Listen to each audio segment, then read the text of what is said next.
Bueno, pues buenos días, bienvenidos a todos y me presento, soy Susana Salazar, soy la responsable de la biblioteca del Instituto Cervantes de Fes y hoy lo que nos convoca es una conferencia que va a ser el broche de oro del Club de Lectura que comenzó en el mes de octubre del 2021 con Rubén como coordinador, profesor, ideólogo y bueno, también como una de las personas que ha sugerido que pudiéramos cerrar este club de lectura con la presencia, con el honor de la presencia de doña Rosa Navarro Durán.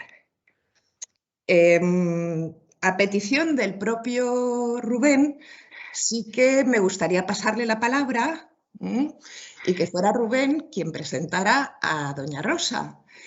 Por último, y ya breve, sí que quiero dar también las gracias a dos profesores, a don Iván Pérez Rivero y a doña Alicia Cid Gómez, que debido a las circunstancias, la última sesión del club de lectura tuvieron que hacerse ellos responsables de esta última sesión. Así que bienvenidos, muchísimas gracias y es un honor teneros con nosotros. Rubén, cuando quieras, te paso la palabra. Vale, bueno, yo quiero en primer lugar agradecer la asistencia de toda la gente que veo aquí. Quiero agradecer al Instituto Cervantes y en particular a la bibliotecaria, a Susana, por su ayuda, por su buena fe y de hecho fue ella quien me sugirió la idea de un club de lectura. O sea, es ella quien tiene la maternidad de la idea. Quiero agradecer también, como ha dicho Susana, a mis colegas del club de lectura, a Iván y Alicia, que tuvieron que hacerse cargo en último momento de la última sesión debido a mis circunstancias personales y ya me han dicho mis alumnos que lo hicieron magníficamente y lo agradezco. Y por último, quiero agradecer a mis alumnos, algunos que veo aquí, porque sé que es un momento complicado, los exámenes están cerca, en una semana, y para ellos es un esfuerzo venir hoy aquí, pero estoy seguro que este esfuerzo encontrará su recompensa en tus palabras, Rosa. Y por último, evidentemente, de agradecer la presencia a la profesora Rosa Navarro y también a la persona que me ha servido de enlace intermediario, a Esther Acereda, que la veo también por aquí, bibliotecaria del CRAI de Yetras de la Universidad de Barcelona y que ha sido, bueno, ha sido de hecho una de las personas que más me han ayudado estos últimos años. Bueno, presentar a la profesora Navarro yo creo que es complicado. Quien me conoce sabe de mi debilidad por el mundo clásico, que es mi formación. Y claro, no puedo parar de pensar en esa escena, ¿no?, del catálogo de las naves que dice, ni aunque tuviera 10 lenguas, ni 10 bocas, ni una voz infatigable y un corazón de bronce, podría llegar a enumerar a los ejércitos. Pues yo creo que es lo mismo. Ni con 10 lenguas ni 10 bocas podría enumerar los méritos de la profesora Navarro, que yo definiría como profesora en primer lugar, filóloga investigadora en segundo y por último como divulgadora. Una de sus pasiones, según me comentó la profesora Esther, la bibliotecaria Esther Acereda, es dar nombre a las cosas, buscar la atribución, ¿no? Y es por eso que es mayormente conocida, porque es la primera persona que ha publicado una edición del Lazarillo de Tormes con un autor, con Alfonso de Valdés. También, por ejemplo, también descubre cosas que no son, como por ejemplo el caso de María de Zayas, ¿no?, que he considerado y ha defendido, y es una opinión yo creo que ahora mismo bastante aceptada, que María de Zayas es el heterónimo de Alonso de Castillo. En fin, es conocida por sus múltiples estudios y trabajos sobre la literatura del siglo de oro, pero también sobre la literatura femenina. Y es esta la razón por la cual viene hoy a hablarnos de Nada, puesto que ella también tiene un comentario y una edición que son magníficos y que se encuentra en el Instituto Cervantes para quien la quiera leer. He hablado, ¿no?, de ella como profesora filóloga pero también como divulgadora, que sé que es algo que a ella le place mucho. La divulgación, ha sido comisaria de muchas exposiciones, pero sobre todo, que es como yo la conocí por primera vez, por su adaptación de clásicos literarios a niños, La Odisea, las novelas de caballerías, Shakespeare, que es una faceta muy interesante y muy agradable. Por último, simplemente quiero recordar que ha ganado diversos premios, el premio Algaba en 2012 por su ensayo Pícaros, ninfas y rufianes, la vida airada del siglo de oro. Ha ganado también el Premio Internacional de Ensayos Jovellanos por Secretos a Voces y es una persona cuyo intelecto y reputación son conocidos en España y es por eso por la que la tenemos hoy aquí. Ya no me quiero alargar más, no quiero quitar más tiempo a la profesora Navarro y simplemente quiero concluir agradeciendo de nuevo que aceptar esta invitación. Muchas gracias. Muchísimas gracias. Rubén, ¿puedo ya hablar? Por supuesto. Gracias. Yo creo que el comienzo de tu presentación no lo olvidaré nunca, porque es lo más bello que nunca me han dicho. Y todo lo demás lo pueden ustedes borrar, porque la única verdad es que soy una vieja profesora. Como siempre digo, ya puedo estar en un museo porque nací en la primera mitad del siglo pasado, nada menos. Cuando me lo oigo decir, me asusto, pero luego me animo diciendo que soy del mismo año de Cervantes, del 47, solo que unos cuantos siglos después, pero eso me honra. La verdad es que siempre me ha gustado muchísimo transmitir lo que aprendía, descubrir nuevas cosas y decirlas. No es cierto, Rubén, que me hagan caso como dices tú. No sé, el otro día tuve que hablar de mi visión de María de Zayas y bueno, levantó ampollas. Pero yo estoy absolutamente convencida y no mintió un poeta catalán contemporáneo, precisamente de Castillo Solórzano, cuando hizo un retrato de María de Zayas, que tenía la cara como de un escritor, como decía él, y que se iba a descubrir un día. Cuando lo descubrí le dije, pensé, sí, es cierto, pero no hablo de Zayas ni hablo de mi trayectoria profesional de mis muchos años, ¿verdad, Esther? Que hace muchos años que nos conocemos. Estoy muy contenta de estar aquí entre amigos y sobre todo de que el Cervantes de Fez me haya invitado a hablar de esa novela espléndida, de ese clásico auténtico, que además es un clásico y da un placer inmenso leerlo. Hay varias autonomías que tienen este año para conmemorar el centenario del nacimiento de Carmen Laforet en septiembre del 21, nada como lectura obligatoria. Yo sé que es una lectura placentera, que los jóvenes de bachillerato que tienen que leer nada en Asturias, en el País Vasco, en Cataluña, están descubriendo el placer de esta lectura y de ello voy a hablar. Mi relación con nada, yo soy especialista en el siglo de oro, como decía Rubén, y también me dedico efectivamente a divulgar a los clásicos porque tengo una obsesión, ser útil.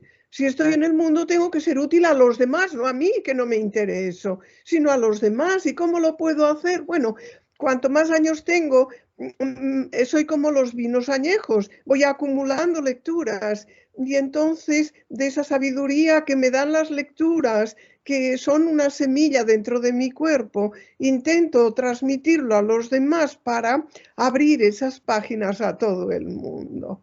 Mi relación con nada viene del siglo pasado. En el 95 hice una edición que enseño porque la portada es preciosa. Es una imagen de Egon Schiele que luego desapareció, pero que a mí siempre me ha parecido que respondía perfectamente a la protagonista. Luego la editorial le puso una imagen muy bella, una foto con una dama elegantísima, pero que no responde para nada a su contenido. Y por fin han vuelto a una imagen que sí que responde al contenido. ¿Por qué hablo de las portadas? Porque las portadas son las caras de los libros. Y ahora Andrea ha vuelto a su auténtico ser en esa última portada. Os tengo que decir, o les tengo que decir, ya no sé si utilizar el tú o el usted. Bueno, iré cambiando. Os tengo que decir que la originalidad de Nada Extraordinaria. Yo siempre me asombro porque fijaos, empiezo por el comienzo. En el 44 gana el primer premio Nadal. ¡Qué atrevimiento!, ¿no? Se acaba la guerra en el 39, estamos en el 44, se publica en el 45, es el primer premio Nadal. Y se le da ese premio a una muchacha que tiene 23, 24 años, que no la conoce nadie, que es su primera novela, como es lógico, frente a novelistas consagrados que se enfadan mucho. Y además a una mujer. Es sorprendente. ¿Qué pasa? Indudablemente que los críticos que formaban el jurado tenían paladar literario, pero es que además se produjo ya lo que nos causa meternos en su relato. Lo sedujo el relato. Yo lo entiendo perfectamente, porque yo me he metido en sus páginas muchísimas veces y buscando pues argumentos para exponer y se me han olvidado. He vuelto y digo, pero qué bueno es. Y sigo leyendo. Eso es lo que les debió pasar a ese jurado. Acertaron tanto que abrieron dos puertas. Uno, el prestigio al premio. Porque siempre se dice el premio Nadal, la primera vez que se dio fue a nada. No se dice de otros premios, de este siempre se recuerda. En segundo lugar, como dijo Carmen Martín Gaite, que admiró la obra, se nos abrió la puerta, decía ella, y es cierto, se abre la puerta a las novelistas. Y sin miedo. Y además el relato no es el que se espera que pueda hacer una mujer. Y la novela es muy femenina, porque las protagonistas importantes son todas mujeres, salvo Román, ese personaje diabólico que mueve los hilos ahí desde la buhardilla. Los demás personajes masculinos están en un segundo plano, a pesar de que hay uno, el loco Juan, al que alguna vez se le ve incluso con misericordia, que es un maltratador terrible. Y sus golpes, sus palizas aparecen ya en esa obra. Y por desgracia, ese horror empezó a ser literatura en el Cantar de Mio Cid, como le dijo Rodrigo a sus infames yernos: si no las queríais, ¿por qué las sacabais de Valencia? Ese grito se supone que en la segunda mitad del siglo XII sigue todavía presente hoy y se ve en las páginas de Nada con ese maltratador Juan. ¿Cuándo dejará de ser realidad y podrá ser solo recuerdo, historia, por Dios? ¿Por qué no somos buenos todos? Dejo el tono, vuelvo a Nada, no os preocupéis. No os preocupéis porque este es un sentimiento y vuelvo a las páginas de la novela. ¿En qué reside su originalidad? ¿En qué reside su condición de novela clásica desde el momento en que se premió y se publicó en el 45, no hace tanto? Pues es muy difícil saberlo. Es más fácil dejarse seducir por su encanto que poder explicar el porqué de ese encanto. Es una narración tradicional. ¿Por qué? Empieza con la llegada de Andrea a Barcelona. Es un relato en primera persona de Andrea, una muchacha, 18 años, llega a Barcelona a estudiar en la Universidad Ester, que tú y yo nos conocemos también. Yo me he pasado más años en este edificio histórico de la Plaza Universidad, que le da la bienvenida a Andrea, que en cualquier casa en que vivid. Es un edificio maravilloso que le da la bienvenida a Andrea cuando llega a Barcelona de noche, porque el tren ha llegado con retraso a la estación de Francia, tan bella, y nadie le está esperando. Empieza porque va a dar clase, va a recibir clase en la universidad, va a empezar sus estudios universitarios y llega llena de ilusión. Este es el comienzo. Y la narración va a seguir durante un año hasta que se marche de Barcelona para seguir sus estudios universitarios en Madrid. Y por lo tanto el relato es un fragmento de memorias de Andrea que comprende un año, un curso académico. Decía Carmen Laforet que para ella el año empezaba en octubre, o si queréis ahora en septiembre, ¿no? Igual que a todos nosotros que estamos vinculados al mundo académico. Para mí el curso siempre ha empezado en octubre, que es cuando empieza nada, y se cierra cuando va a empezar otro año, otro curso académico. Es un año, unas memorias. Parece, por lo tanto, es un relato lineal, no hay más. ¿Hay algún flashback? Sí, una vuelta atrás, sí, pero pocas. Y hay una ruptura en un capítulo que enseguida diré, pero salvo esto es un relato tradicional.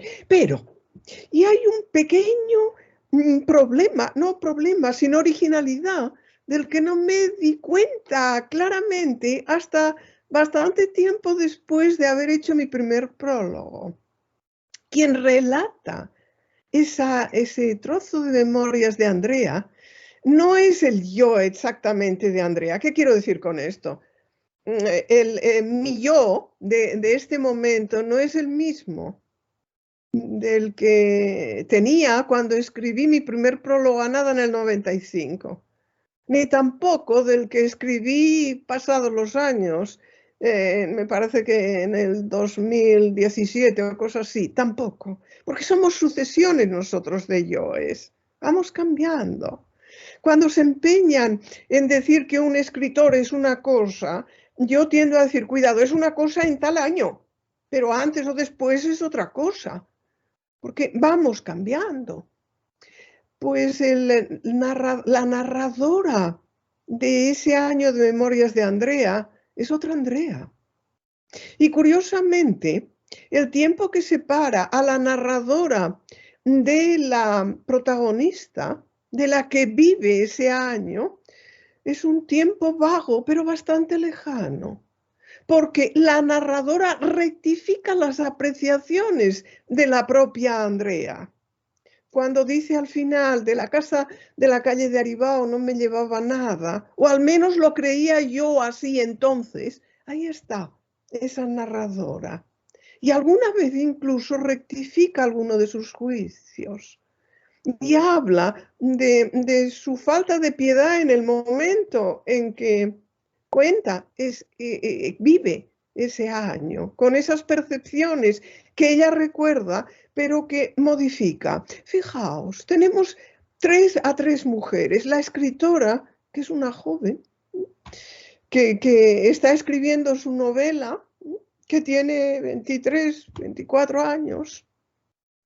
La protagonista, que es una muchacha de 18 años que llega a Barcelona a estudiar, que vivirá en Barcelona un año, y la narradora, que es una Andrea madura, que es mayor que la propia escritora, por supuesto, que no sabemos cuántos años le separan su yo de la protagonista, pero que a veces rectifica sus juicios. Interesante, ¿no? Ese ejercicio de narración es interesantísimo, pero se ve. ¿Qué ocurre en ese año? Empieza y llega a Barcelona con muchísima ilusión. La sensación es absolutamente positiva cuando abrimos el texto y vemos el entusiasmo con que llega a Barcelona, la gran ciudad. Y es curioso porque la novela nos permite en muchos momentos fundirnos con el yo de la protagonista precisamente porque ese yo no es muy marcado. ¿Qué quiero decir con esto? Aunque Andrea es la protagonista, pasa a ser casi siempre un personaje secundario que observa. No le pasa apenas nada, como dice ella, aunque le pasa mucho. Y a nosotros, ¿cuántas cosas nos pasan y no nos pasa nada? Podemos preguntarnos, ¿qué me ha pasado hoy? Nada. ¿Y cuántas cosas nos han pasado?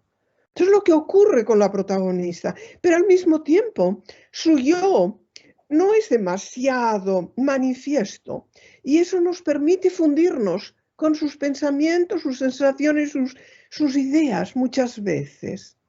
No sé si os ha pasado, pero yo cuando leo un poema, por ejemplo, de Neruda, dirigido a Matilde Urrutia, no me interesa porque no va dirigido a mí. Yo puedo leer un poema y asumirlo como experiencia cuando el poeta se lo dirige a un pronombre, a un tú, como hace Salinas en esa maravillosa La voz a ti de vida, que dice, no quiero islas, quiero vivir en los pronombres. Eso es lo que nos permite acercarnos a los textos y asumirlos.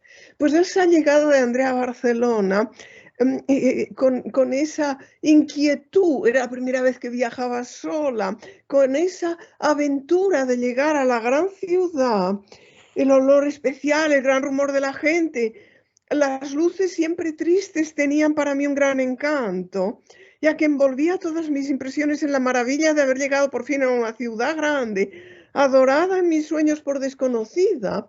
Nos permite fundirnos con esto. Yo también soy de pueblo, soy de Figueras. En Figueras dirán que no es un pueblo, y es verdad, es una ciudad con muchos miles de habitantes, pero en mi vivencia siempre la viví como una ciudad chiquita, frente a Barcelona, a esa llegada. Todos son sensaciones placenteras, positivas de Andrea. Pero inmediatamente, después de esa recepción de la ciudad, viene el portazo, viene la mirada a unos balcones de la calle Aribao. Allí hay una placa. Esos balcones de las casas del ensanche, en donde ella mira, no sabe exactamente, mira la fachada, es de noche, no sabe exactamente en qué balcón se va a asomar, está lleno de expectativa. Y al final de la obra será la misma mirada, por eso sigue la narración totalmente tradicional, no nos sorprende con grandes novedades. No estamos leyendo una novela que nos abra puertas de creación novedosa, no, es lo de siempre. La mirada al final, al amanecer, llega por la noche, se marcha al amanecer. La noche es la oscuridad, es un anticipo de ese año terrible que va a vivir, pero al mismo tiempo una experiencia de vida muy enriquecedora para ella y para los lectores. Y se marcha mirando esos mismos balcones al amanecer, en donde dan un rayo de sol. Es la luz del amanecer que abre un futuro con esperanza, porque Carmen Laforet tiene mucha piedad de sus personajes. Se lo agradezco muchísimo. Hay otra gran novela de Carmen Laforet que os recomiendo, que es Insolación, muy dura y muy avanzada, después de su experiencia en Tánger, precisamente. Habla con mucho respeto, en mucha delicadeza y mucha belleza del sentimiento de la homosexualidad masculina, los años 61, por Dios. Bellísima. Y después de una experiencia muy dura, acaba también con un rayo de esperanza al final. Y la verdad es que, como queremos a los personajes de sus novelas, nos sentimos muy agradecidas al ver esa luz final, ese amanecer como esperanza de vida para Andrea. Comienzo y final igual. Comienzo con una compañera. ¿Qué compañera? Su maleta. Su maleta. Que es muy significativo. Su maleta es un mundo. Y lo podéis saber vosotros. Porque cuando viajamos, nuestra maleta es nuestro mundo. Cuando se nos olvida algo, es un pequeño desastre. Cuando se me olvidan las zapatillas, que se suelen olvidar, ¡oh, qué desastre! Me falta algo, ¿no? De mi mundo. Esa maleta, que es todo su mundo, todo lo que tiene, aparece al principio y aparece al final. Y al final aparece su triste compañera lo llama así, y la ata con unas cuerdas, y esa es una imagen que no olvido nunca, porque, como os he dicho, vivía yo en Figueras, y la imagen de los vendimiadores en tiempos muy duros, españoles que se iban a vendimiar a Francia, esos hombres con maletas atadas con cuerdas en la estación del tren de vapor, en la estación de Figueras, no lo olvidaré nunca, nunca. Ahí está esa compañera, su mundo, pero es un mundo que, aunque sea suyo, no lo tiene cerrado solo para sí, porque hay una invasión continua del mundo. Pero voy a seguir por donde acababa. En cuanto sube la escalera y llega a ese piso de la calle Aribao, todas las sensaciones positivas van a desaparecer y va a entrar en un mundo turbio, negro, oscuro, con golpes, con perversiones, con horrores, con hambre, con sufrimiento, pero lo vive siempre como si le resbalara, lo observa, pero no hace mella en ella del todo, es decir, no expresa continuo su sufrimiento como víctima. Eso que estamos tan acostumbrados ahora a oír, todos son víctimas. Cuidado, hay que pensar en los demás y olvidarse de sí, como hace Andrea en un momento determinado. Me olvidé de mí y encontré la paz. Eso es lo que nos va enseñando Andrea en ese año de observación de toda esa negrura con la que convive en el piso de la calle Aribao. Pero no olvido dos cosas. Cuando llego, no tiene habitación. Y es muy importante porque en cada habitación de esa casa viven seres que están muy unidos al espacio como nosotros. Si hay algo importante para nosotros es el espacio. Fijaos en estos tiempos de confinamiento tan horribles. Qué importante es el espacio para nosotros, ¿no? El espacio, estar en un espacio que nos guste, porque estamos en él. Andrea, cuando llega, le dicen que tiene que dormir en un camastro del salón. No tiene espacio propio del salón. Cuando la novela está dividida en 3 partes, tiene 25 capítulos. Y en el primero abandona Angustias, la casa, que es la opresora. Como dice en un momento Andrea, podía soportarlo todo. El hambre, esa miseria, esa soledad y tristeza que está continua en la obra, pero no la autoridad de Angustias sobre ella. Lo está diciendo en el año 44, eso es muy importante. ¿Quién es Angustias? Angustias es una imagen de la beata, del nacionalcatolicismo, si queréis, no en aquel momento, de esos seres que utilizan esas palabras tan bellas como son las creencias. Hay que respetar siempre las religiones, aunque uno no crea en ellas. Lo decía Camus, que lo sabía muy bien. En Calígula se enfrenta con Calígula y le dice: ¿por qué te burlas de los dioses? Y Calígula dice: ¿por qué me dices esto si tú no crees en ellos? Igual, hay que defender las creencias de todo el mundo y respetarlas siempre. Pues bien, esa mujer horrible, Angustias, crea la angustia en los demás en nombre del Dios en el que supuestamente ella cree. Pero se lo hace a su imagen y semejanza, no al revés. No como dice el Evangelio, que Dios nos crea a su imagen y semejanza. Angustias hace el Dios a su imagen y semejanza, como tantos que utilizan sus palabras y su nombre para torturar y oprimir a los demás. Cuidado con eso.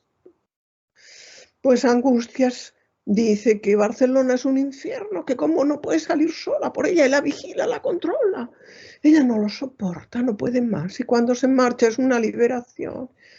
Es una escena cómico, trágico-cómico, esa despedida de Angustias en la estación, corriendo Juan gritando, ¿no? En la estación de Francia. Pero si le digo esto es porque acaba esa primera etapa de opresión.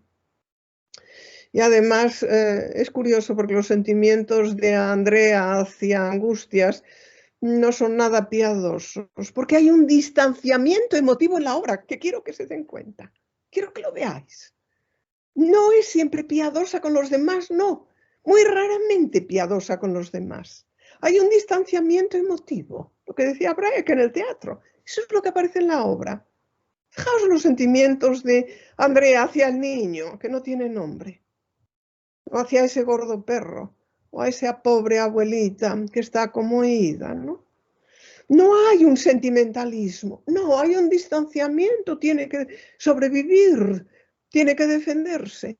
Pero eso es una virtud de la obra, porque no cae en una novela sentimentalista, en absoluto. Acaba esa primera parte y le cederán la habitación de Angustias y ella piensa, tengo ya un lugar. No, le dicen, tienes que tener la puerta siempre abierta. Le ponen allí muebles, allí está el teléfono, tienes que dejarnos entrar para telefonear. Entonces no tiene tampoco un espacio propio. Se da cuenta de algo, de que en esa habitación oye todos los ruidos de la casa, porque acaba atrapada por el ambiente de la casa, como le dice Román, es cierto, pero no tiene espacio propio, no tiene una habitación propia, como había dicho Virginia Woolf, no. Y en ese pequeño mundo que es su maleta, vuelvo a ella, tiene un pequeño tesoro que es un pañuelo y se lo quiere regalar a Ena porque no tiene nada y de alguna manera goza de algo maravilloso que es el regalar. El regalo es tan bello para quien lo recibe, pero sobre todo para el quien lo hace. Es un placer inmenso regalar. Una palabra muy bella. Es curioso porque hay muchas personas que en su diccionario no tienen algunas palabras. Y hay que ver si tenemos en nuestro diccionario algunas palabras y las usamos. Y esta es muy importante, el regalo, regalar. Pues bien, se armará una pequeña tragedia con un suceso nimio, y lo decía Federico García Lorca, por ejemplo, hay gente que se mata por una mosca, nada más, es cierto. Pues bien, ese suceso mínimo del pañuelo que ha desaparecido provoca una tragedia en la casa y unas acusaciones a la pobre Gloria, ¿no? Y ella dirá la verdad, pero ella se da cuenta de que le están mirando también la maleta. No tiene espacio propio, ni tiene mundo propio. Solo cuando lo cierra ese mundo propio con las cuerdas podrá volverlo a recobrar para sí. Fijaos qué imagen vamos viendo, ¿no? En la segunda parte de la obra acaba después de su experiencia como pobre Cenicienta frustrada en la casa de Pons. Que no se me olvide hablaros de dos cosas, de la belleza de Barcelona y de los oscuros lugares del deseo en la obra, porque voy pasando de una cosa a otra y no quiero olvidarme de esto. Pero voy a ese baile. Barcelona la veréis muy presente. Realmente es muy importante para Barcelona esta novela. Decía Carmen Laforet que ella, cuando vivió en Barcelona, había tomado una libreta de apuntes, pero que luego vio que no los había utilizado porque la gran obsesión de la novelista era negar toda presencia de nada autobiográfico en la obra. Ni tan siquiera decía que estaba su vivencia de Barcelona. Sí que está, ya lo creo. Se lo agradecemos los que vivimos en Barcelona mucho. Volveré a ello. Pero bien, el barrio aparece esa estratificación social que había en Barcelona, cada vez menos, porque está muy fea Barcelona, lo siento mucho. No sé si estás de acuerdo, Esther o Rubén, pero no hay flores en ninguna parte, está destruida, no hay belleza en la ciudad. No apunto a nadie, pero es así. Ahora bien, la estratificación social que había desde el barrio pobre, barrio mísero, chino, que sí que aparece, hasta los barrios ricos de la Bonanova o de la parte alta de la calle Montanera aparecen. Y vemos a Andrea. cuidado con un micrófono, si no le importa cerrarlo, se lo agradecería. Vemos a Andrea con sus compañeros de estudios que son ricos. Es que es así. Yo recuerdo cuando estudié en Barcelona, estudié en el año mucho después que ella, en el año 64, y la mayoría de los compañeros de curso eran personas acomodadas, no todos, pero muchos sí.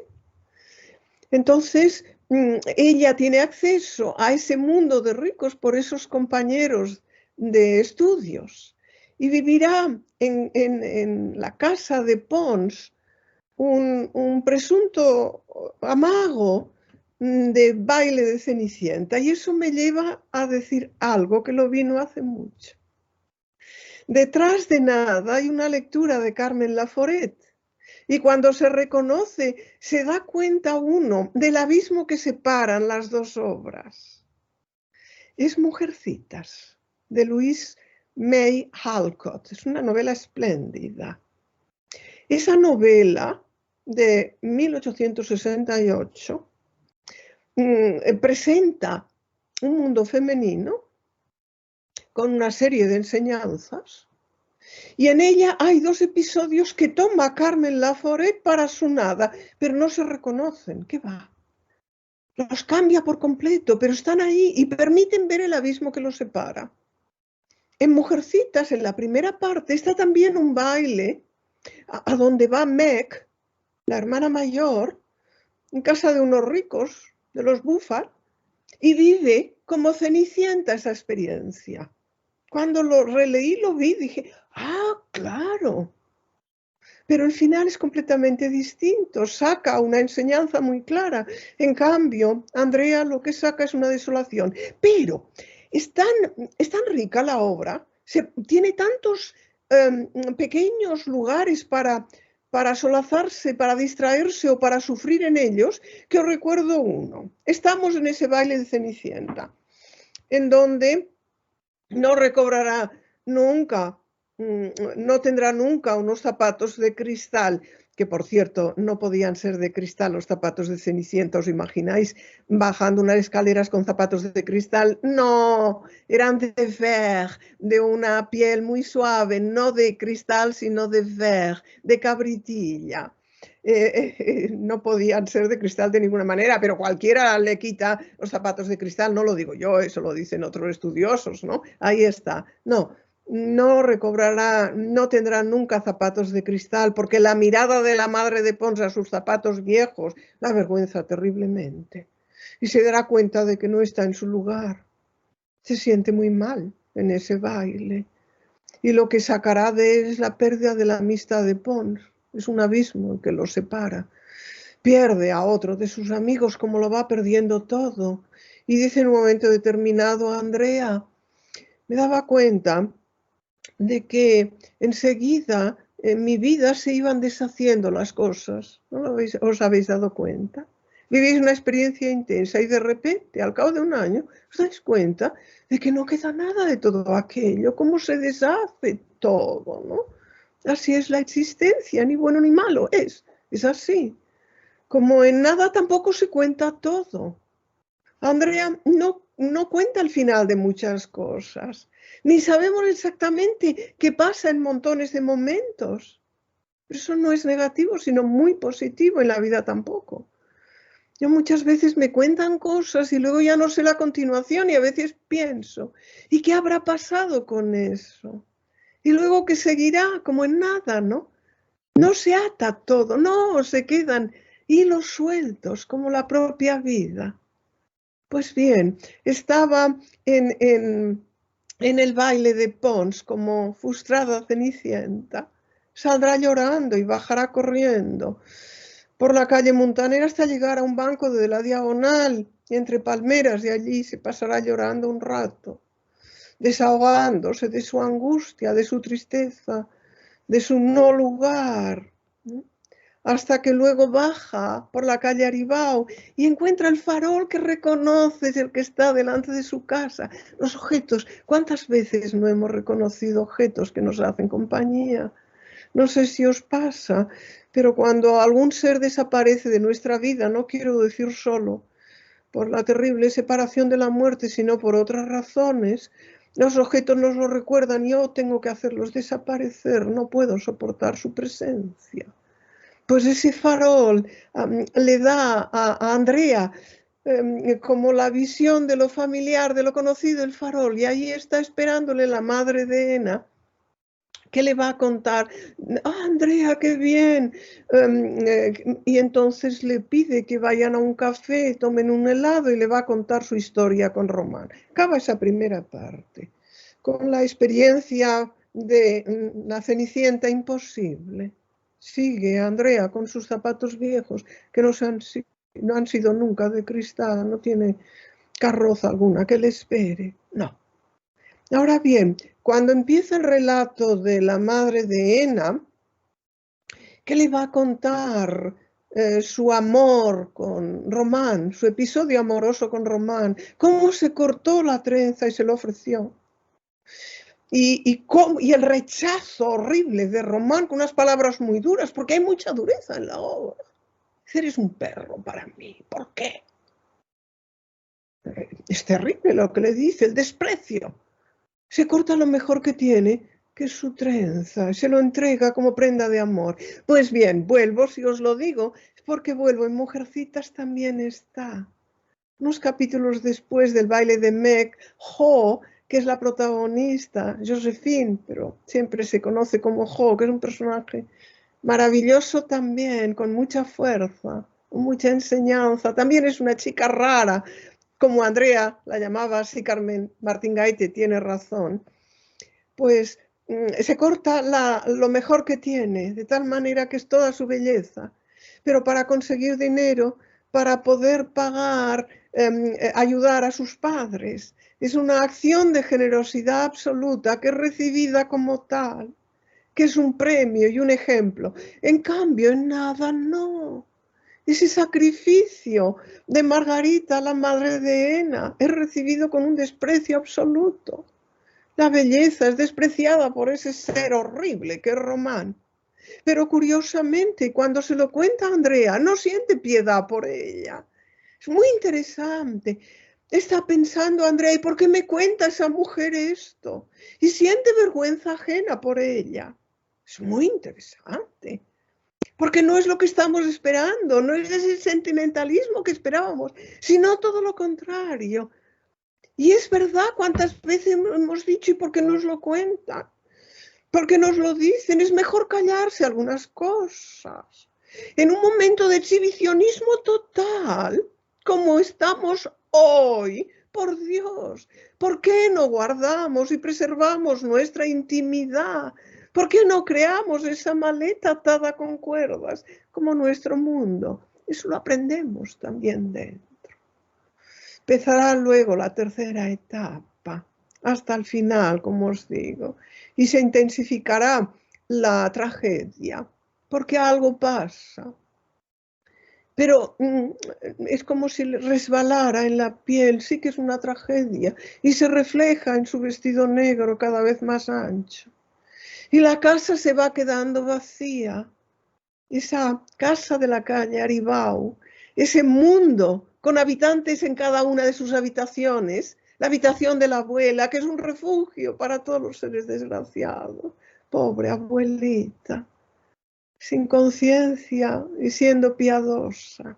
Esa habitación tan terrible de las peleas, no de las peleas, de los golpes, de los gritos. La Gloria con esa belleza que parece que no le afecta ese horror en que está viviendo, ni cuando se va su excursión al barrio chino, a casa de su hermana, a jugar, no a prostituirse, sino a jugar a las cartas para conseguir dinero para las medicinas de su niño, ni esas brutales palizas que le da Juan. En el fondo también ella, como Andrea, le tienen un poco de pena, es un desgraciado, es un loco. Y luego está Román, el diabólico, ese ser que maneja todos los hilos desde arriba, desde la buhardilla. Ahora, no es solo malo, no, porque tiene un mundo en donde los objetos están bien, lo dice él, y es verdad. y tiene encanto, toca el violín y cuando acude Andrea a la buhardilla se siente seducida por esas cosas que se sienten bien, por esa música que sabe sacar de su violín tan bellamente.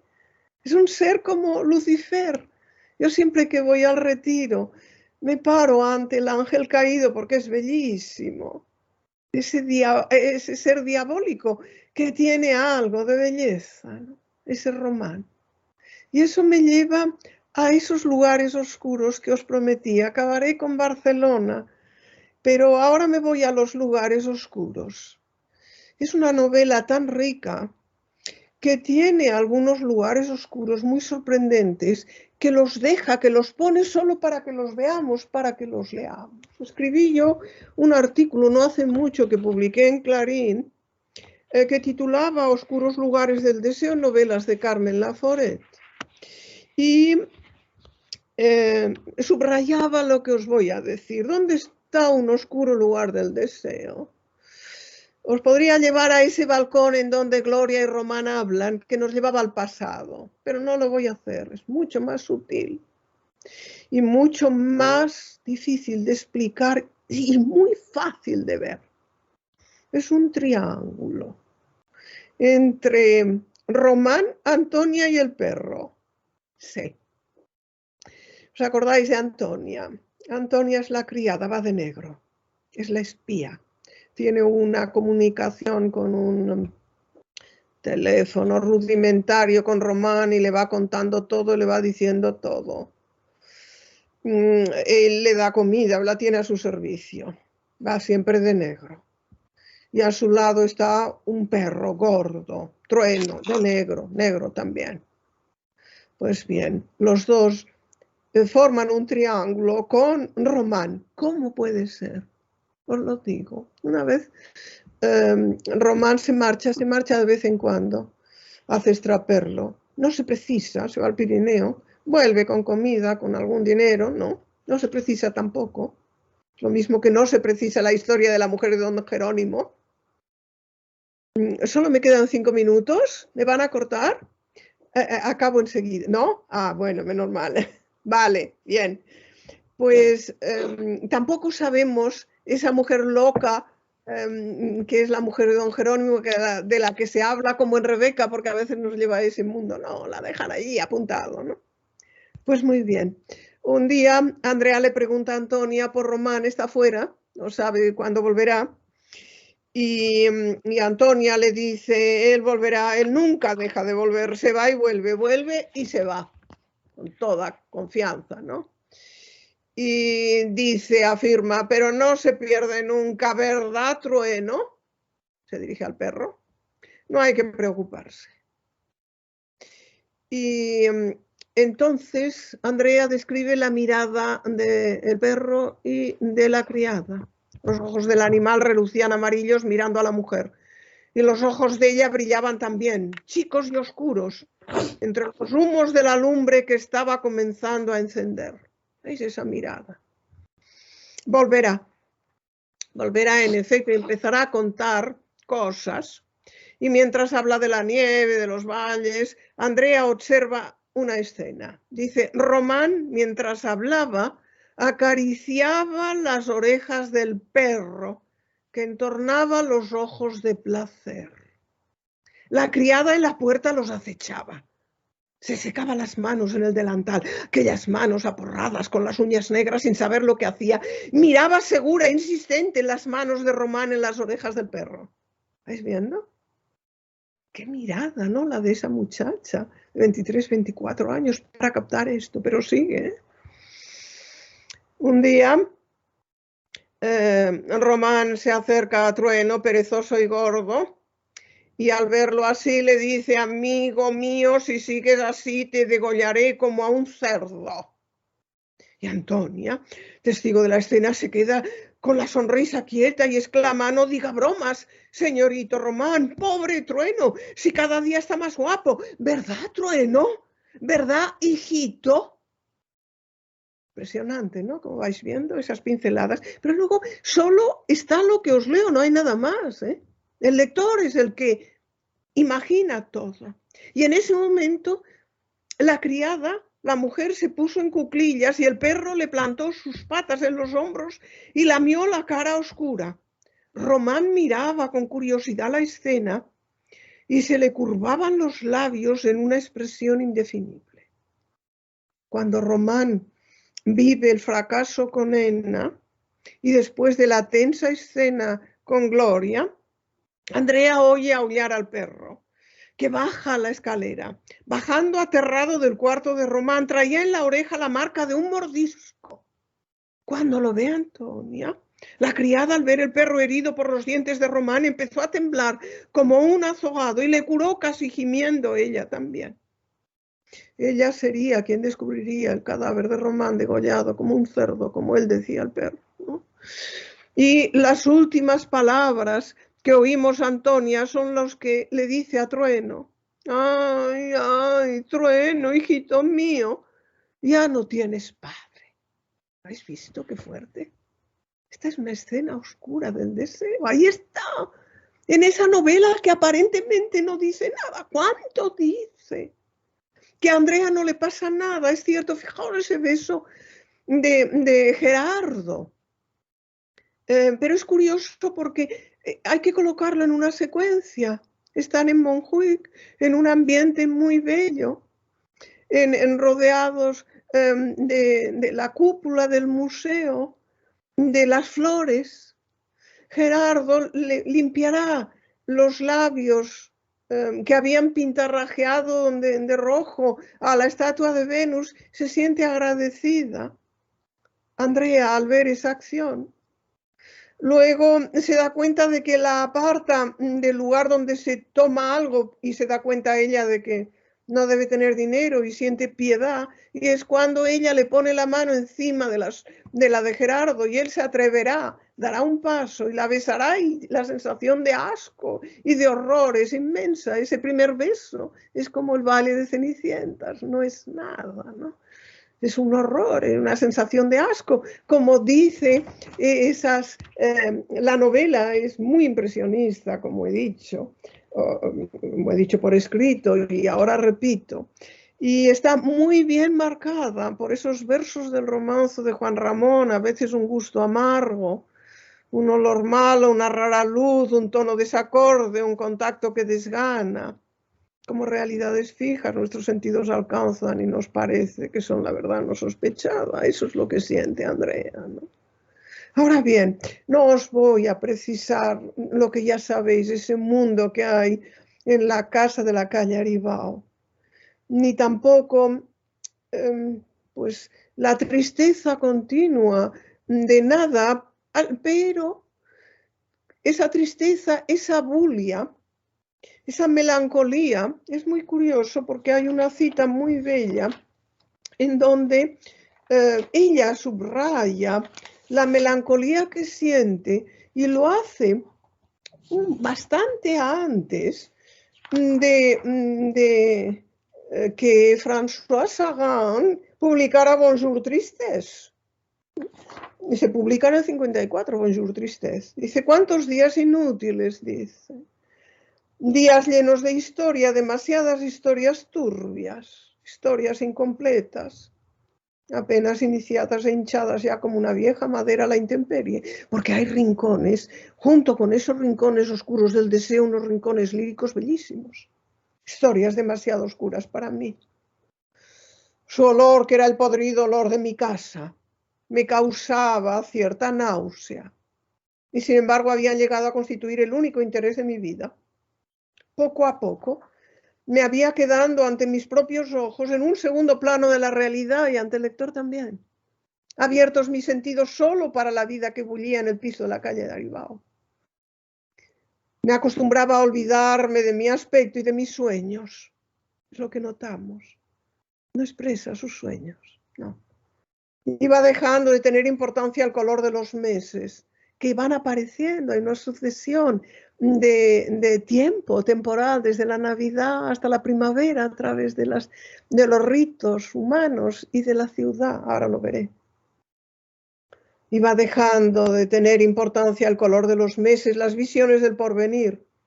y se iba agigantando cada gesto de Gloria, cada palabra oculta, cada reticencia de Román. Y acaba diciendo el resultado, parecía ser aquella inesperada tristeza. Fijaos qué belleza, ¿no? Lo dice 10 años antes del Bonjour Tristesse, porque la novela rezuma existencialismo, se adelanta 10 años al éxito del existencialismo en la novela. Resuma existencialismo. El ventanillo dice desde la buhardilla de Román, el ventanillo se abría al cielo oscuro de la noche. La lámpara encendida hacía más alto y más inmóvil a Román, solo respirando en su música, le está tocando. Es un momento de felicidad para ella. Y a mí llegaban en oleadas primero ingenuos recuerdos, sueños, luchas, mi propio presente vacilante, pero no lo narra, ¿eh? Y luego agudas, alegría, tristezas, desesperación, una crispación impotente de la vida y un anegarse en la nada. El anegarse en la nada. Se une a ese título que le he dado a la charla, esa sensación como de espera, que lo dice Andrea cuando en un momento determinado le va a contar la historia de la calle, de su casa, de la calle Aribao a Ena. Pero ella entonces escucha y dice, en un sentimiento como de espera, no se lo cuenta, porque ella ya dice que no habla, pero se iba animando a hablar por los claustros de la universidad en la conversación con su amiga, porque descubre la amistad y se le va también, todo desaparece. Y luego dice que no le cuenta nada entonces, porque está como en una sensación como de espera. Eso es lo que notamos, un anegarse en la nada. Una sensación, una inesperada tristeza, una sensación como de espera. Esa indefinición le da parte de esa belleza, esa novela. Y acabo, como os dije, hablando de Barcelona. ¿Por qué? No solo porque está en la novela, sino porque es el único lugar de consuelo para Andrea. Si Barcelona la va a recibir con su edificio histórico, como dándole la bienvenida, con la universidad en la Plaza Universidad. Realmente los momentos en que ella cuenta su felicidad lo hace en la fusión con lugares de la ciudad. Por ejemplo, cuando se va al barrio gótico, se empapa de todo ese ambiente y mira la fachada de la catedral y siente como un arrebato místico que no precisa. Es un momento de felicidad que queda cortada inmediatamente con la presencia molesta de Gerardo, ¿no? Pero es la ciudad, desde el olor a mar cuando baja por Vía Layetana. En Vía Layetana está la casa de Ena. Bajará hasta el mar y olerá el mar, lo mismo que lo huele al llegar, porque llega a la estación de Francia y huele el ambiente del Borne. E incluso cuando vaya al barrio rico, verá las flores, verá la belleza cuando sube por la ciudad. La ciudad está siempre al lado de Andrea. Hay un testimonio histórico, por ejemplo. Los que vivimos en Barcelona nos olvidamos de que la calle Aragón está cubierta, pero por debajo pasa el tren y antes estaba descubierto el tren. Y entonces ella, en un momento determinado, oye el pitido del tren desde la calle Aribao, está cerca de Aragón. Es así, es decir, todavía están las casas rodeando la fachada de la catedral y anuncia, dicen que las van a quitar. Es decir, está una visión histórica de Barcelona en nada, pero sobre todo está una visión afectiva. Porque Barcelona es una ciudad preciosa, malgré tout. Y ahí nos la ofrece Andrea como refugio, como muro frente a esa desolación que vive.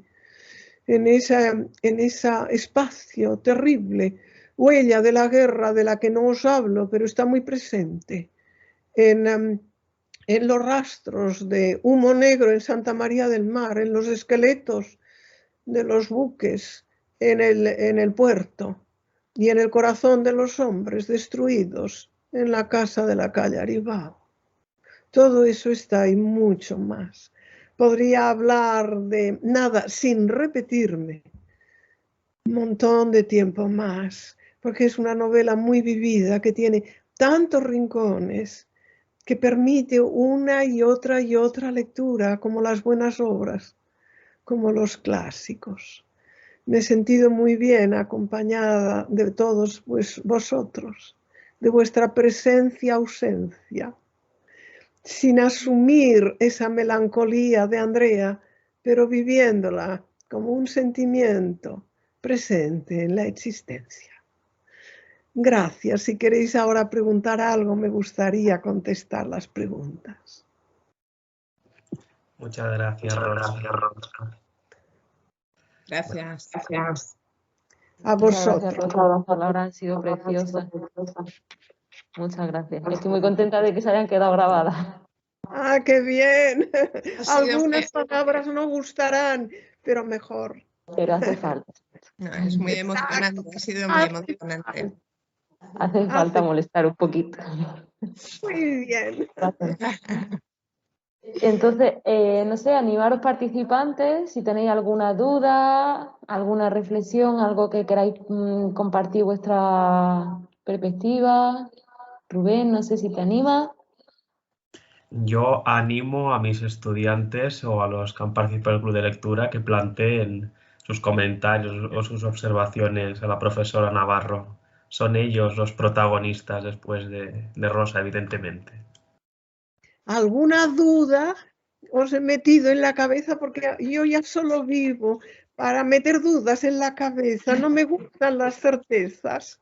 El otro día me defendía de las feministas diciendo cuidado, cuidado. A veces las palabras que dicen los escritores son muy bellas y muy importantes y más audaces.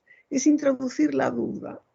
¿No? No hay dudas, no hay preguntas. Venga, chicos, que habéis estudiado la novela durante semanas. ¿Algún comentario tendré que tener? Decidme algún recuerdo, aunque no tenga nada que ver con lo que he dicho yo, sino con lo que habéis leído en la novela, lo que os haya interesado. Olvidad lo que yo he dicho. Y ahora sencillamente preguntadme algo con respecto a vuestra vivencia de la novela. Bueno, voy a decir yo algo para animar. Vale, muy bien. Ejercicio con el que acabamos la primera sesión de lectura que yo planteé, hicimos como varias sesiones que nos dedicábamos a diversas secciones y la primera toma de contacto de la novela planteé este ejercicio al final: describidme a Andrea con un adjetivo. Pues es esa pregunta que yo te planteo a ti, Rosa. Claro. ¿Cómo describirías a Andrea? ¿Sabes qué me pasa? Que yo estoy tan influida por Carmen Martín Gaite, a la que conocí, a la que quería mucho y admiraba, que habló de Andrea como una chica rara, que sigo viéndola, porque para mí el adjetivo es positivo, no negativo. Ser raro es bueno, porque yo lo asumo continuamente, no, es que yo soy rara, ¿no? ¿Eso qué quiere decir? Pues que no responde al patrón. Eso es lo que le pasa a Andrea, no responde al patrón que esperamos de una joven de 18 años. Porque claro, todo lo que os he contado lo sé a través de su mirada, a través de sus sensaciones, a través de sus impresiones. Entonces no responde a lo que esperamos de una muchacha de 18 años, pero es así, porque quien lo escribe, no quien lo narra, que se supone que es una persona ya mayor, sino quien lo escribe es una muchacha de pocos años más que Andrea. Es así. Y es capaz de tener esa sensibilidad tan enorme para que, fijaos que la mirada de Andrea sobre Andrea es más bien la de los otros. Ella misma dice, era raro que me viera a mí misma. Se ve en el espejo, casi no se reconoce. Está muy delgada, es una imagen como fantasmal, tiene unas manos muy delgadas y lo poco que sabemos de ella lo sabemos a través de la mirada de los demás. Cuando lo normal es que se nos hubiera retratado ella. No, se nos habla de una tez oscura y de unos ojos claros. Pero lo dicen los demás, no ella. Entonces es un personaje desdibujado y es positivo esto, insisto.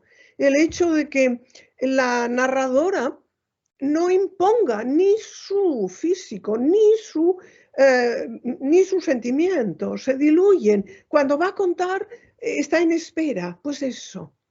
¿Por qué? Porque entonces nos metemos dentro con su mirada, con sus sensaciones, pero ella no nos estorba con su yo. ¿Cuántas veces hemos escuchado un relato que nos hace la gente y pensamos, ay Dios mío, pero si yo ya lo he visto esto, ¿por qué me lo cuentan? ¿No? Y nos molesta porque nos lo están transformando a través de lo que nos dice. No, no es así. Es una muchacha que no es corriente, que no responde al patrón, decía Carmen Martín Gaite, y claro, ella era más contemporánea, ¿no? Y lo veía más. Decía, no se preocupa por pintarse, por ejemplo. No, si la invita a Pons y la quiere presentar a sus amigos porque le dice que no es como las otras, porque es como una pequeña sociedad masculina y Pons, que está realmente atraído por la muchacha, pues la lleva allí con sus amigos, ¿no? Esos amigos ricos que se hacen los bohemios en esa bohardilla de una casa cercana a Santa María del Mar, ¿no? Porque no es como las demás. Y es así. Cuando él habla de ella, recuerda aquella escena patética y realmente es que os diré otra cosa, os confesaré otra cosa. Cuando uno vive intensamente las lecturas, las cosas que nos rodean, los espacios que nos rodean, se llenan por las vivencias de los personajes, que muchas veces para mí son más reales. Yo siempre lo digo, hay tantas personas que se han marchado de mi vida, no hablo de la muerte, que se han marchado. Y en cambio, Don Quijote y Sancho siempre están a mi lado. Es que eso no se me van nunca, ¿no? Pues con Andrea pasa lo mismo. Ella está lloviendo, que es cuando enferma de gripe, se moja e intenta resguardarse en la verja del jardín del edificio histórico de la Plaza Universidad. Yo cuando voy a la universidad siempre veo la verja y veo a Andrea allí mojándose, no hay más. No me puedo decir a mí misma, Rosa, pero si no existió. No, yo la veo mucho más real, ahí, mojándose, ¿no? Patéticamente. Eso se lo recuerda Ena, que le dio cierto pues sentimiento de necesidad de protegerla, era tan patética, ¿no? Intentando resguardarse de la lluvia donde no había donde resguardarse, que eso es lo que le pasa siempre. A lo largo de toda su obra está buscando esa marquesina para protegerse y no hay. Hay solamente una verja en la que se apoya y se moja continuamente desde el comienzo hacia el final, hasta el final. Por eso, cuando esa casa de la calle Aribao se va quedando vacía, no quedan ni muebles, ¿veis? Esos muebles que se amontaban al principio, uno encima del otro, se había dividido un piso grande y a la mitad, dada la miseria, ¿no? Entonces, esos muebles que se amontonan y que se amontonan también en su habitación van desapareciendo, vendidos por Gloria, al trapero, al drapaire que aparece, esa palabra catalana que aparece en la obra, ¿no? Entonces va quedándose vacía ese espacio, ¿no? Ese espacio en la que a veces vemos limpiar obsesivamente para acabar con los chinches, ¿no? A ella. Entonces, cuando se va quedando absolutamente vacío todo y la vemos triste, vestida de negro, con un vestido viejo, pasando hambre, pero no se queja, ahí está. Incluso su visión se va modificando por la debilidad que sentía sin quejarse. Es cuando se abre ese amanecer con la esperanza del futuro que ofrece a su personaje Carmen Laforet, y siempre le he dado las gracias por haberlo hecho. Es una chica distinta, no es una chica rara, como decía Carmen Martín Gaite, pero en sentido positivo. Tiene una mirada distinta. Muchas gracias, Rosa. Hay aquí una pregunta de la Shiri Nadia, que veo que está aquí. ¿La quieres plantear? Ya sé que la has escrito, pero si la quieres decir de viva voz. Nashiri, dime. Tienes el micrófono cerrado, ábrelo. Ahora, dime.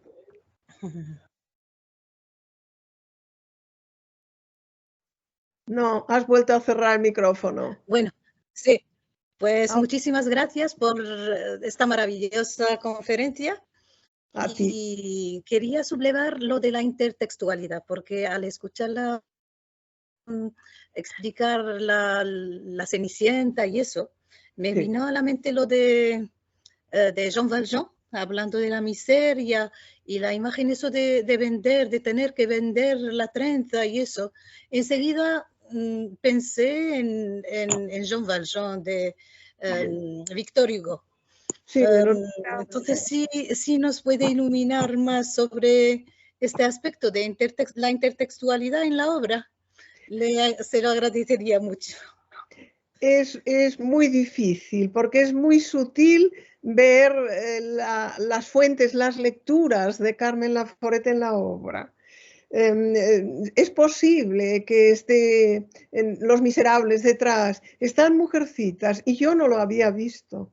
Solo cuando tuve que empezar a trabajar sobre las Mujercitas, porque he hecho una reducción de las Mujercitas, y cuando uno trabaja sobre una obra se da cuenta, entra en ella y ve los detalles. Es cuando vi 3 elementos de Mujercitas que estaban en nada. La trenza cortada, el baile como Cenicienta, que aparece como tal en la obra, y un pañuelo muy bello de encaje que también aparece en la obra. Entonces, a veces pinceladas no pueden asegurarnos de la lectura, pero ya 3 elementos comunes sí.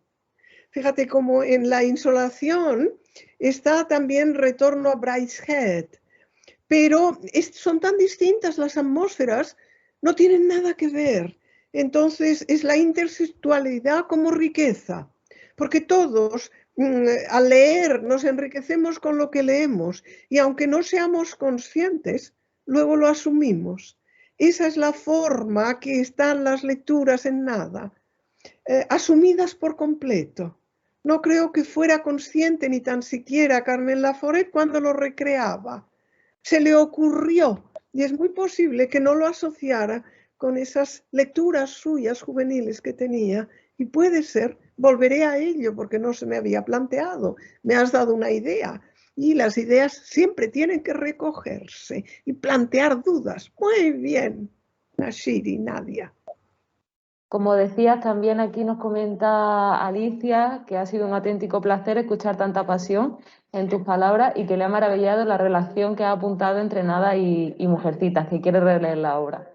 También... Sí, es verdad, es una novela preciosa que os recomiendo de verdad, que es revolucionaria auténticamente en el momento en que la escribe Louise May Alcott, y en donde hay un feminismo pero positivo, nada negativo, de defensa de la voz y la recreación.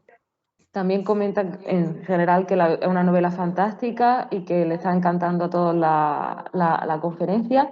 Veo aquí a un participante, Said, no sé si quiere decir algo. Sí que quería decir algo. Quería, un poco respondiendo a la pregunta que ha hecho Rubén, de que es Andrea, ¿no? Para mí, fundamentalmente, Andrea es emoción. Y creo que con eso es lo que hace que el lector o la lectora se enganche tanto y se identifique rápidamente con su discurso, porque no hay sentimentalismo y no hay juicios de valor, que evidentemente sí que cada lector los va a derivar hacia un juicio de valor, pero creo que es la emoción continua, ¿no? Cierto, muy bien, cierto. La emoción y las sensaciones, en efecto, porque sí, desde el comienzo nos va dando sus impresiones empapadas de emoción, por supuesto, ¿no? Pero incluso cuando describe, por ejemplo, hay un gesto, nos da gestos también la obra, como todo buen clásico. Cuando ve la mirada entre Ena y Román, es decir, que se funden los dos universos de Andrea, dice que es como si una ligera raya partiera su vida y la quebrara. ¿Cuántas veces no hemos sentido esto? Que de repente vivimos algo y dice, se me ha roto, ¿no? Se me ha quebrado como una ligera raya mi vida. Y hay otro gesto, por ejemplo, cuando después de una pelea en casa en donde Román incita, es malísimo Román, diabólicamente, a Juan a gritar a Gloria, y interviene la abuelita y le echa un plato de papilla al niño que felizmente no le hace daño, ¿no? Viene la criada, esa horrible ser de negro, y pone la mesa y pone los platos en la mesa y los vasos como si acabara la discusión. Muchas veces lo he visto esto. Acabar una discusión con un gesto de movimiento de los objetos, ¿no? Y lo podemos percibir gracias a esa lectura tan enriquecida a través de ese ser que es esencialmente emoción, impresión, sensación, melancolía, existencia, viendo y quedándose al margen. ¿Cierto? Bien, Susana, es cierto. Gracias.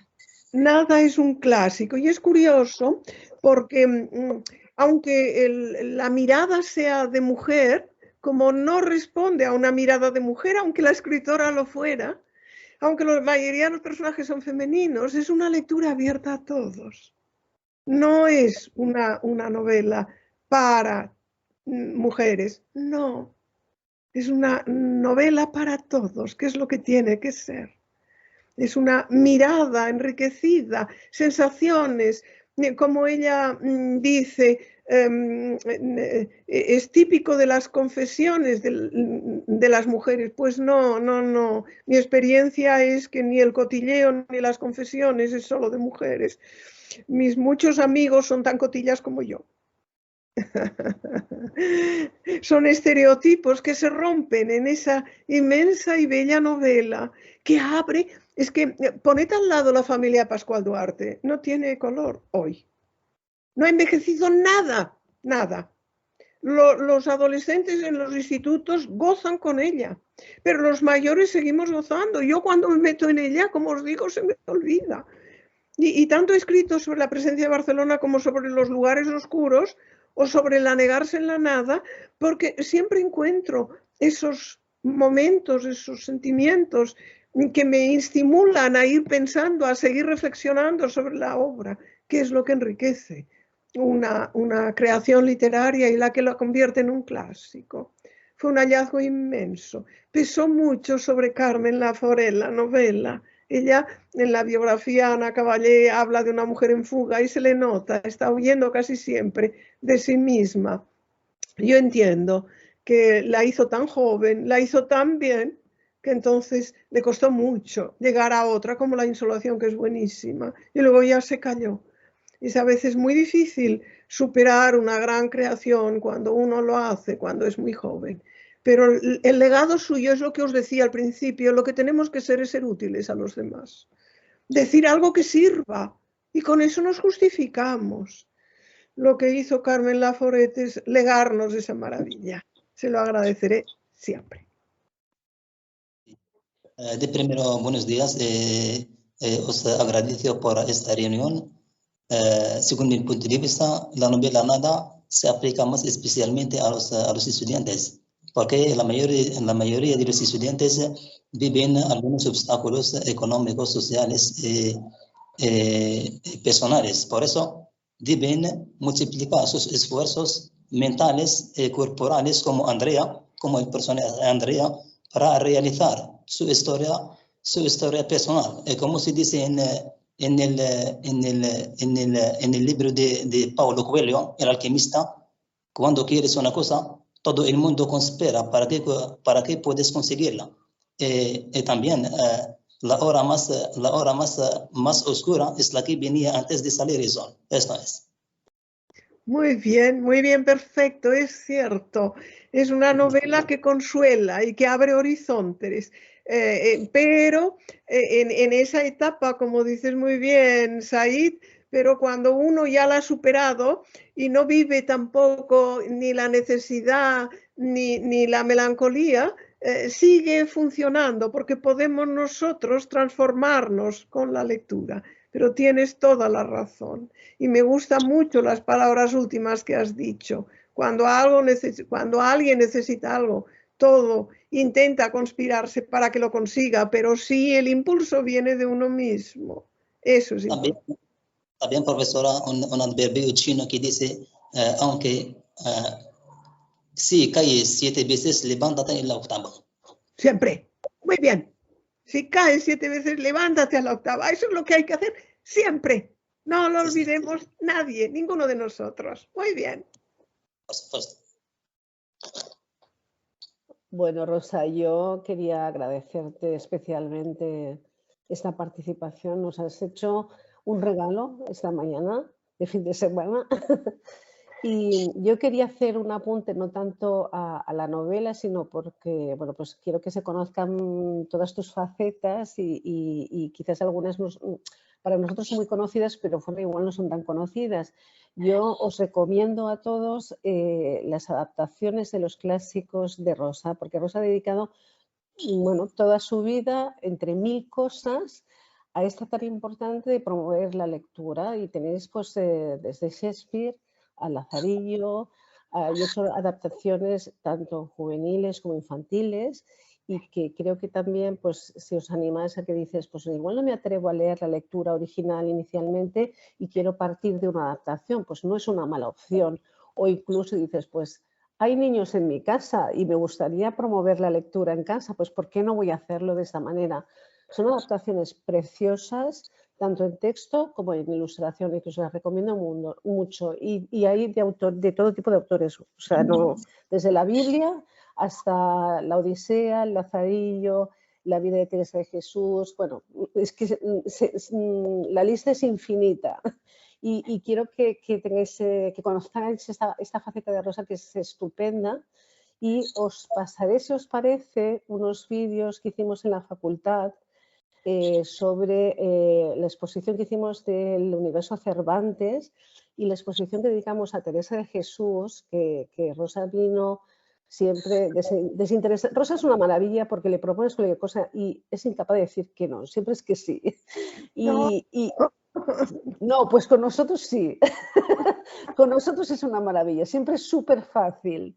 Entonces, y es un placer. Entonces, participó en una serie de proyectos que se hicieron desde la biblioteca y se grabaron las conferencias. Entonces, si os parece, os lo pasaré por si lo queréis compartir en el instituto y disfrutarlo. Además, tenemos algunas exposiciones virtuales que también podéis ver, y los textos son de Rosa.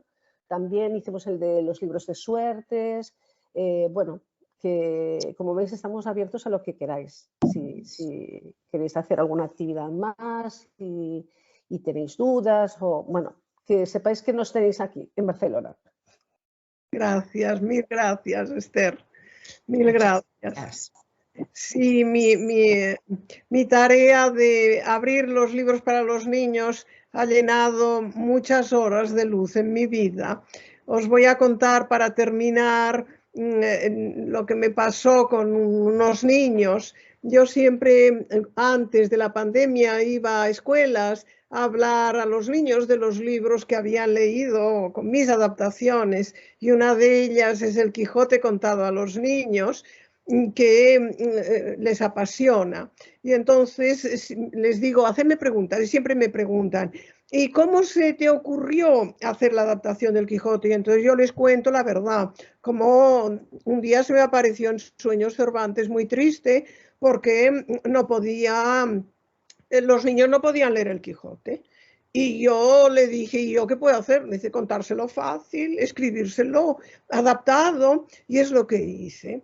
Entonces se lo cuenta a los niños, ¿no? Un niño me dijo una vez, oye Rosa, y cuando despertaste y te diste cuenta que se te había aparecido Cervantes, ¿no te emocionaste? Yo digo, muchísimo, claro. Y entonces otros niños, que son muy curiosos, son maravillosos los niños, son como esponjas, tienen inquietudes, curiosidad, y me preguntaron, ¿te acuerdas el día en que se te apareció en sueños? Digo, sí, en agosto del 2004, porque en el 2005 es cuando apareció mi primera adaptación. Y dice, ¿te acuerdas del día? Porque ellos lo que quieren es todo muy preciso. Digo, sí, el 15, porque así me acordaría siempre.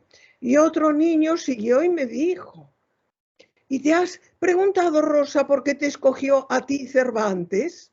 Y ahí me quedé anonadada, era un filósofo, y no supe qué contestarle más que decirle, desde entonces me lo estoy preguntando. Eso es lo que hago, preguntármelo.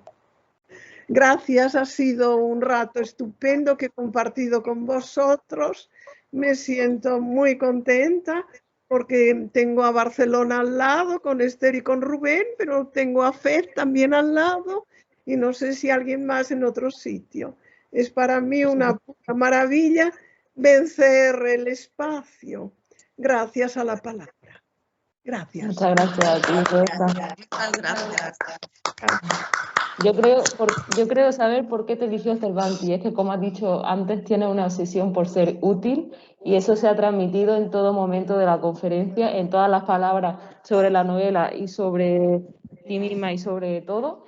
Así que desde el Instituto Cervantes de FED, de verdad, te damos muchas gracias por tu tiempo y por tu disposición y ha generado mucho interés. Así que intentaremos tener todas esas adaptaciones aquí en la novela, en la biblioteca también, para que podáis tenerlas y disfrutarlas. Como dice aquí Rubén, que ya lo han leído, ¿no? ¿Alguna adaptación? ¿No, Rubén?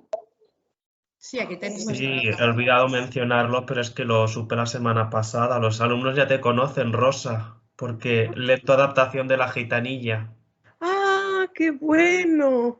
¡Qué bien! Os diré que gracias a la adaptación de La Gitanilla, una gitanilla se interesó por la lectura. Me lo contó su profesora, dice, no leía nada.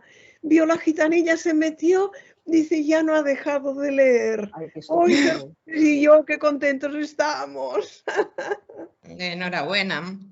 Muchas gracias, Esther, también por tu De nada. ofrecimiento. Un placer. Un placer. Y yo creo que ya sin más nos podemos despedir, ¿no? Que ya... Sí. Exactamente. Veréis la conferencia en nuestro canal de YouTube. Ponéis Instituto Cervantes de FED y estará completa para que la podáis ver. Yo al menos la voy a ver un par de veces. Muchísimas gracias. Muchas gracias, Rosa. Gracias. Muchas gracias por todo. Que tengáis una magnífica mañana. Muchísimas gracias, Rosa. Y nos vemos en la próxima. Gracias, Rosa. Ha sido un placer. Gracias. Gracias. Gracias. Me voy. Adiós. Adiós, Rosa. Muchas gracias.